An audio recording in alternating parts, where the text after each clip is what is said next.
Well, good morning, and welcome to Washington, D.C. You know, this year I don't have to get up and, prognosticate about when are we ever going to get to a long-term bill. And I know that many in this room were involved in that struggle over many years, and many of you were subjected to the other end of it, the uncertainty that came with that. Thank you for your help. And we can all kind of congratulate ourselves. We can take one brief moment. Okay, it's over. Now on to what we have to do.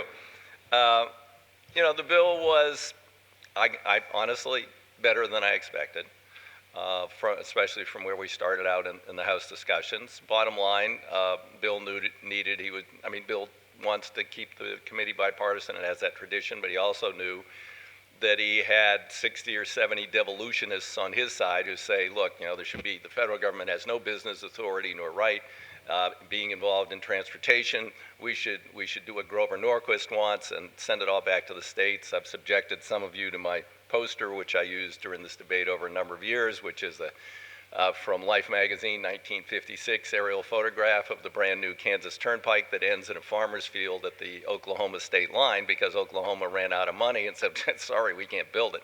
And they didn't build it until we had a national program and they got the federal share. So I said to these guys, Grover's idea is not new. It didn't, devolution did not work in the 1950s, and it sure as hell isn't going to work in the 21st century. Well, we've chipped away at that, and some of them have moved off that now. But there's still a cadre that believe in it. So Bill was going to need Democratic votes, and I drove a hard bargain, and we got a better bill. So that's good. We got the Senate levels for funding. That's good. It's paid for. It exceeds the gas tax significantly. Instead of adjusting the gas tax, hasn't been adjusted, as you know, since 1993, adopting modest ideas like I put forward, indexation of the gas tax to construction cost inflation or fleet fuel economy, and then you could do some bonding or, enjoy the income as it comes in. There was a hard and fast line. We had an open legislative process on the floor, except no amendments were allowed, and many were proposed that would have to do with funding. Because actually, I believe Speaker Ryan was afraid that some of the bipartisan funding proposals might have passed, and they didn't want to do that. So instead, we pretended to create other sources of revenue to put in the trust fund. For instance, we're going to go back to having private tax collectors for the IRS. Now, we have done this twice before. It was unbelievably unpopular with the American public, and it lost money. But this time, it's going to make billions of dollars, right? Sure. We're taking a bunch of money from the Fed. Now, I'm not a fan of the Fed. I'm one of the audit the Fed guys. So other people are very upset about this. I'm not. I mean, they just make the money up anyway. But we're taking money out of their reserve account that they created with a computer or arbitrage or seniorage or however they created it. But none of this is sustainable, bottom line. And most of it isn't going to come in. But we got mandatory spending, so it doesn't matter. It just increases the deficit. And I don't mind borrowing money to invest in things that are capital investments. We don't have capital budgets, unfortunately, and then maybe we'd do better on things like transportation investments. So I said we took our brief moment. Now we're on to talking about sustainable funding. We put a tool in this bill. I hope you're all avidly looking at it, applying for grants, to give states grants to look at different ways to raise funding for the future for transportation. My home state, Oregon, is on its second iteration of a vehicle miles traveled experiment, a little larger than the last one, 10,000 participants this time. I would hope to see some states that might want to look at statewide VMT or other innovative ideas. In any case, there's potential for some federal assistance to help you with that. We've asked Secretary Fox to really fast track that money and get it out there, make it available to the states as soon as possible, because it would be great to have some results from the laboratory of the states as we come up to the next long-term authorization. Whether or not I'm still here, who knows? But that's really the task ahead of us. And it's kind of sad that we can't revel in our 5-year bliss of long-term funding, but we've really got to begin to think about the future. And I know in many of your states, actually, many states have raised the gas tax. What an ideal time to do that, but it's non-starter here. I did get a provision in the bill, which was hard fought because they didn't want to put it in the bill, but it says simply if some future Congress creates funding for transportation, it just flows through the bill as written using the formulas in that bill. We won't have to go through a lengthy negotiation and rewrite and reauthorize the whole thing. If we get the money somehow, then it just flows through the bill as is. So maybe, maybe with Donald Trump as president or something, we'll have some really big funding and we'll really do some big stuff. So I don't know, but there's a way to get there. Now, just a couple of statistics to just remind you. Last time we raised the gas tax in '93, gas was about $1.20 a gallon generally, so it was 15% tax. At the height of gas prices a couple of years ago, we were down to about 5% of the cost per gallon. Now we're way back up to about 11% of the cost. So even on a percentage basis, and not even looking at adjusted dollars, we're taking less. Most American people don't know that. They think that a lot of the gas, that money's going to the government. And what are you doing with all that money? I say, well, there's actually, we haven't raised gas tax since 1993. And they don't understand that. And one factor, it's not necessarily that helpful for you, but I always use it with people, is the head of ExxonMobil under oath when gas was running about $3.50 a gallon, and he was hauled before the Senate. He said, hey, don't blame us. He said 60 cents a gallon's going to speculators on Wall Street because of the Dodd-Frank was going to change commodities markets and set position limits. The industry has, the hedge funds have managed to stave off those regulations, so there are no position limits, and every day people are contributing a lot more to Wall Street per gallon than they are into infrastructure investment. When you tell them that kind of gets their attention. But so the president finally, one other idea I proposed. I'm trying to throw out ideas because you'll think, to help you when you make your grant proposals to DOT. But I proposed to go to a wholesale tax, barrel tax. You could actually I would eliminate the retail tax, say, yeah, let's forget about the retail tax. Wholesale tax is very easy to collect.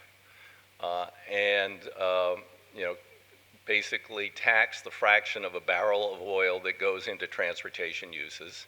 Don't tax that which goes into agriculture or into manufacturing. Don't take home heating oil, I can see those ads, but just the fraction that currently goes into transportation. And there's a couple of interesting analyses of this. Rand Corporation did an analysis, not of exactly the same as my barrel tax, but of a wholesale barrel tax type structure. And they determined that in all probability, the industry would have a hard time passing all of the costs through at the pump to the consumer, unlike a retail tax. You could argue that at the barrel tax level that we might make those, OPEC, who exports a lot of oil here still because of the difference in oil quality and what we refine and what we don't refine, and or the industry and the refiners would help pay part of the cost of the burden of the system. There are different ways to get there. Pennsylvania moved fairly recently to an addition on the wholesale tax. Virginia adopted something more complicated but relates to wholesale level taxes. But most other states have gone the retail route. But I just want to provoke you to think out of the box. It's an ideal time in terms of the absolute cost of gasoline. Saudi Arabia announced yesterday they want to keep the price low to drive other people out of business.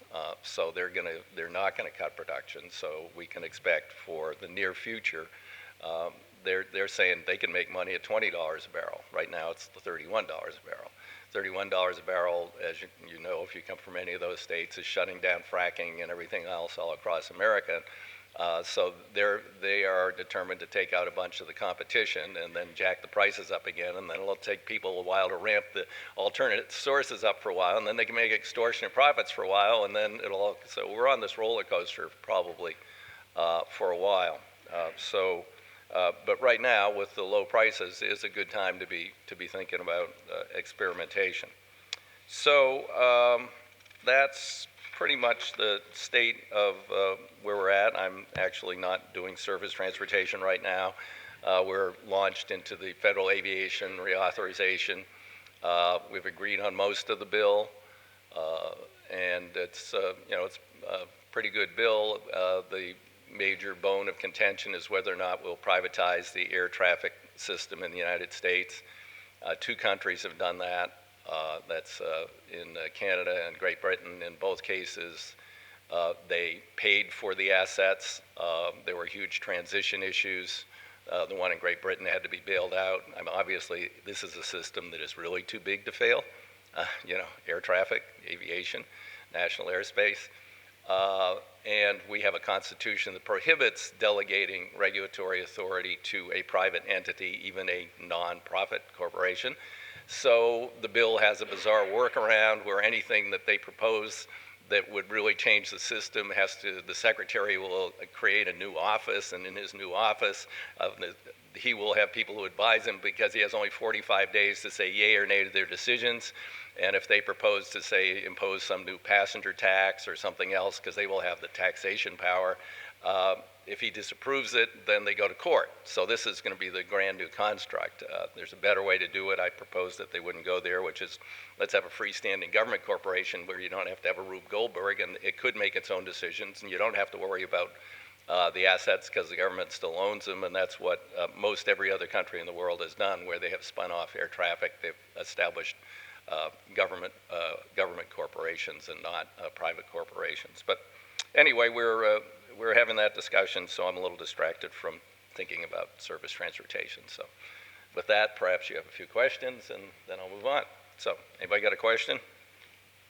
Good, I'm done. Really? Okay.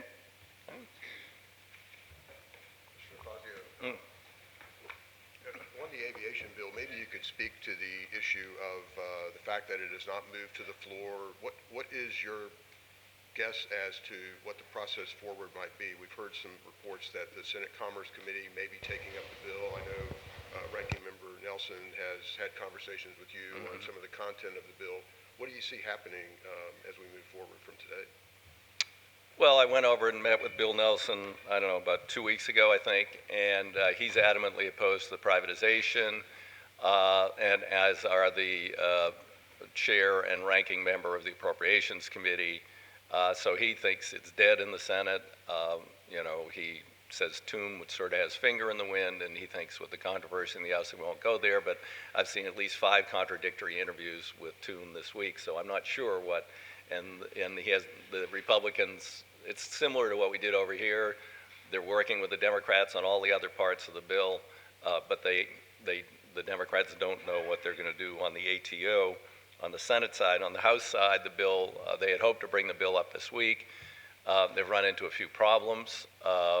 One is that the bill assumes that the Ways and Means Committee will rescind the excise taxes or contingently repeal the excise taxes, depending upon the new corporation figuring out a way to raise $10 billion a year to run itself. And so Ways and Means is a bit puzzled about that, and so there have been some ongoing discussions, and they weren't going to take jurisdiction, and I was just told by Ranking Member Levin yesterday that Brady has agreed to take jurisdiction because he's trying to figure a way through this.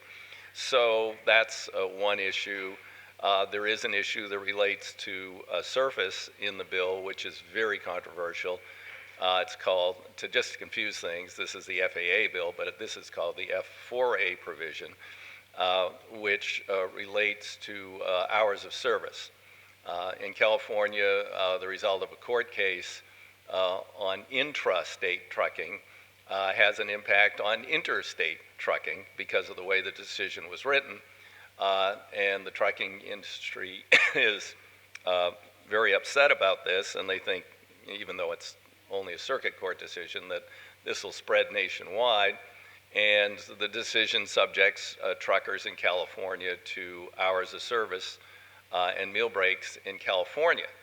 Now that is problematic because we already have a regulatory structure for interstate commerce for truckers, although the trucking industry has undermined that in the appropriations process, and they made a little error in doing that, which now has taken us back actually to pre-Bush era hours of service. And now they're desperately trying to fix the language that they got that they wanted, that now they want to change that. So we're having some discussions about that. But I offered a very narrow targeted fix to deal with the issue because of the California court decision. They thought this would be an opportunity to repeal wage and hour provisions for truckers in 21 states. So that's in this bill. If you're in one of the states that has any wage and hour provisions that relate to trucking, they would be repealed as part of the FAA bill if that provision were to stay in. That provision was inserted in the service bill in the House, but it was not agreed to in conference, and so now it's back again. And I believe, I don't know, I don't have the inside track, but since this is a big deal to Jeff Denham and Majority Leader McCarthy, I believe it was a deal that in order to get floor time, because Schuster knows this is like a lead weight around the neck of his bill, that he had to put it in. That now I said, congratulations, now you have the Teamsters and a million independent truck drivers opposed to your bill, and normally they wouldn't give a damn about an FAA bill. So I don't think it's going to be real helpful. There's that. That's a problem. And then the whole issue of giving away the assets has caused some angst on the right. They're saying, well, wait a minute, we're going to just give them the assets. And even more perverse than that, I just figured this out during the hearing last week or the week before. If we give the assets to the private corporation and the private corporation fails, or the Supreme Court decides that it violates the non-delegation doctrine, we would have to buy the assets back because we couldn't take them back. That would be not allowed under the Constitution. They would have to have. So, so that's raising some angst, and the chairman is in a huge, how to be polite about it, discussion, angry discussion, back and forth with the National Review, who has been just lampooning the bill because of its labor protections. I congratulated the chairman in the hearing on having the strongest labor protections I'd ever seen, even when the Democrats were in charge. And of course, I was in part provoking people by saying that, but NATCA drives a very hard bargain, and in order to support his bill, they said, we want all these extraordinary labor protections, and he had to do it, because he had to have them, because he couldn't get the pilots, he couldn't get the regional airlines, he couldn't get Delta Airlines, he couldn't get general aviation, he couldn't get business aviation, so he had to have somebody other than the three big airlines supporting the bill. So, there we are. So it's got some issues. It might still happen, but it's got some issues, yes. Oh, thanks. Mr. DeFazio, this isn't a question, it's just a comment, and it is that I very much, and I'm sure all of us here appreciate your long time, vigorous, bold support of transportation, and you've been one of those voices that's never dimmed, and I, and I'm sure many of us do, appreciate what you have done for transportation across this country. Thank you. Appreciate it.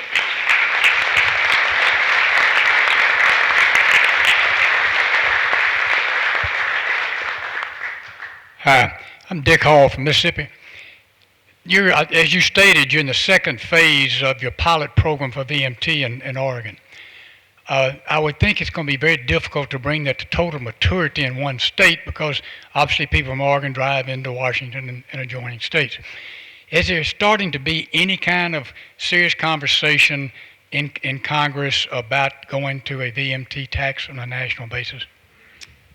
Well, you might remember that Ray LaHood at one point raised that issue. Ray and I worked together a lot, and he immediately had his legs cut out from under him by the White House.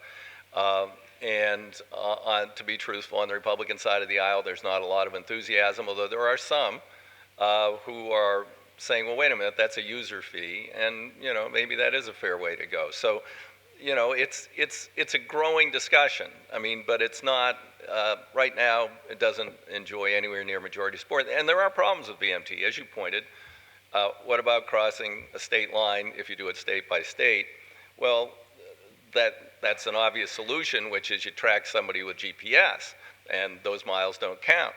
But that raises a whole nother issue, particularly in my district, which is, I mean, the first pilot in Oregon was done in Earl Blumenauer's district, which is not representative of my state. It's probably the second most liberal congressional district in the western United States, Portland, Oregon. And they love to have the government know where they are every moment of the time. They don't care, In my district, it's more like, yeah, you can have my coordinates when you pry them from my cold dead hand. You're not going to track me. But beyond going across state lines, there's another issue. I firmly believe that it's not fair to have a tax that doesn't differentiate. Because people contribute different burdens to the system. So I think it should have a congestion management aspect to it.